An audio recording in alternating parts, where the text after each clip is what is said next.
안녕하십니까? 베팅 부동산 의대 정원 증대는 주택 부족 상황에서의 아파트 공급과 같다 진행하도록 하겠습니다. 의대 문제부터 보겠습니다. 연합뉴스 요즘 이야기가 많습니다. 2020년 의대 증원을 막은 전공의들 집단 대응 앞두고 철야 토론이다. 요게 제목인데 제목부터 이상하죠. 2020년 의대 증원 막은 전공의들. 아무리 의사들이 돈을 잘 번다고 하지만 의사라고 국가를 뒤흔들 만큼 강력한 힘이 있는 것은 아니죠. 의대 증원 막았다. 짜웅이라는 생각이 저는 듭니다. 집단 사직, 면허 반납, 집단 휴진 등으로 정부의 반격 가능성. 반격이 아니죠. 그냥 자폭하는 겁니다. 정부가 호응을 해주지 않는다면 그냥 자폭하는 행동이죠. 바보짓입니다. 알고 보면. 그런데 2020년 증원을 막았다. 저는 짜웅이라고 봅니다. 조국 자녀 입시 비리. 기사에 대해서는 여기까지만 말씀을 드리고 수요와 공급을 보겠습니다. 모든 자본주의에서 돌아가는 모든 것에서는 수요와 공급이 균형을 맞춥니다.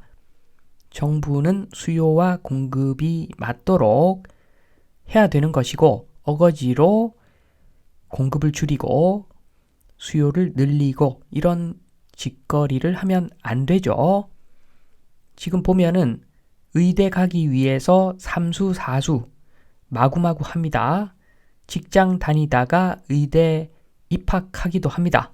4에서 5년 그 이상 까먹어도 의사 되는 것이 훨씬 더 좋다는 이야기죠. 말이 안 되는 상황입니다. 이런 상황에서 3수, 4수 마구마구 하는데 당연히 의대 증원을 늘려야 정상이겠죠. 수요와 공급이니까. 그리고 의료보험 한번 보겠습니다. 의료보험. 국민들 삥 뜯어가지고 의사들 배불려 주고 있는 상황입니다. 그래서 수요와 공급을 보면은 다른 직업하고 균형은 맞춰줘야 되겠죠. 능력 있는 의사들 수술 열심히 하고 큰돈 벌고 뭐가 문제가 되겠습니까?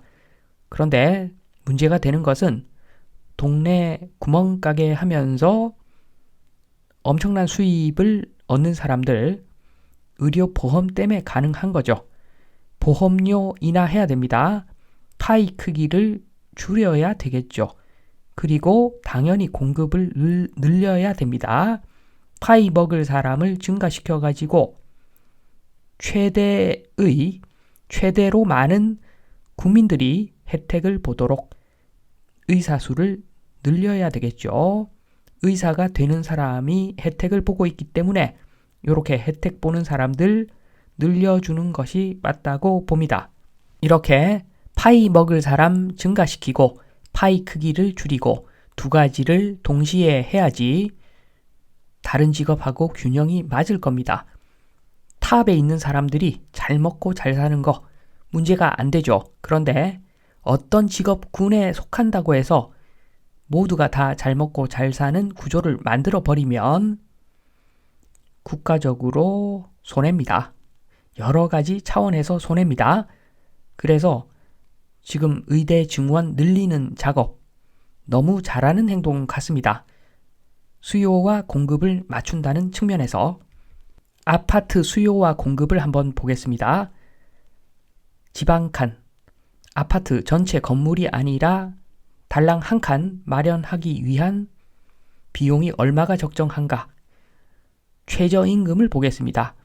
최저임금은 저소득층이겠지만 저소득층 중에서도 최상위 계급, 최상의 상황을 한번 가정해 보겠습니다.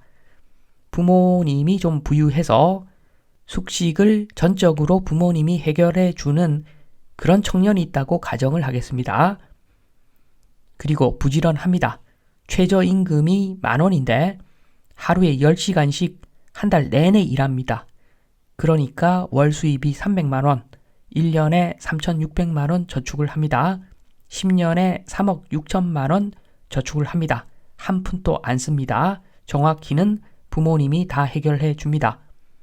이렇게 선택받은 사람도 10년을 일했을 때 3억 6천짜리 집을 살 수가 있는 상황입니다. 그런데 3억 6천만 원, 재건축 원가보다 저렴하죠. 이주시키고 철거시키고 그리고 건축 다시 하고 다시 입주시키고 이런 비용이 3억 6천이면은 거의 원가보다 저렴하다고 보면 됩니다. 그래서 절대적으로 거의 대다수 지역에서 재건축 사실 정상적으로는 실현 가능한 상황이 아닙니다.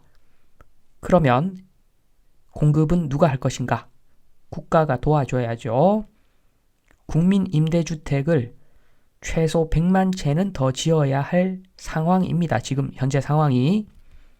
그러면 항상 나오는 이야기가 땅이 없다 하는데 만들면 됩니다. 땅은 만들면 됩니다. 용적률 3000%, 국가 땅에다가 용적률 3000% 올리면 해결됩니다. 인프라도 국가가 나서면 됩니다. 용산같이 넓은 지역에는 전철 버스 이런 걸로 깔아버리고 그리고 차 없는 청년들, 차 없는 가구는 입주 가능하게 해주고 렌트카를 작은 공간에서 운영하면 됩니다. 충분히 됩니다. 그리고 정말 땅이 좁은 지역에는 용적률 3000% 올린다고 크게 인프라에 영향을 주지 않습니다. 용적률은 3000%지만 공급이 500세대 미만이면은 크게 영향을 주지 않으니까 그것도 문제가 없습니다. 국가에서 마음만 먹으면 임대 아파트 엄청나게 지을 수가 있습니다. 당연히 지어야죠. 지금 상황은 재건축했을 때 수지 타산이 맞지 않는 상황이기 때문에 그러면 기존 아파트는 어떤 상황인가? 앞으로 공급 폭탄이 기다리고 있습니다. 다주택 노인들이 소유한 주택 엄청나게 시장에 나올 겁니다. 매년 엄청나게 나옵니다. 그런데 인구는 줄어서 수요는 감소하고 있습니다. 그러면 답이 뻔합니다. 두 가지 중에 하나입니다. 오래된 아파트들 리모델링해서 사용하거나 아니면은 시간 지나면서 슬럼화, 폭락되고 폭락을 했을 때 사업성 나오는 일부 지역만 재건축 가능할 겁니다. 그래서 상황은 이런 상황이고 이런 상황에서 공급이 제대로 안 되겠죠. 당연히 국가가 나서야 할 상황이고 그리고 공급이 없다고 공급이 잘 이루어지지 않는다고 아파트 가격이 마구마구 오르는 것인가? 그렇지는 않죠. 그렇지는 않습니다. 아파트 매수를 했는데 30년, 40년 지나니까 쓰레기가 되는 상황입니다. 돈도 안 되고 공급은 부족하고 도시에서 일하는 청년들을 위해서 국가가 나서야 하고 그리고 제대로 된 집을 소유하고 싶은 사람들은 땅이 넓은 주택을 아파트가 아닌 주택을 매수해야 된다 말씀을 드리면서 이만 마치겠습니다. 감사합니다.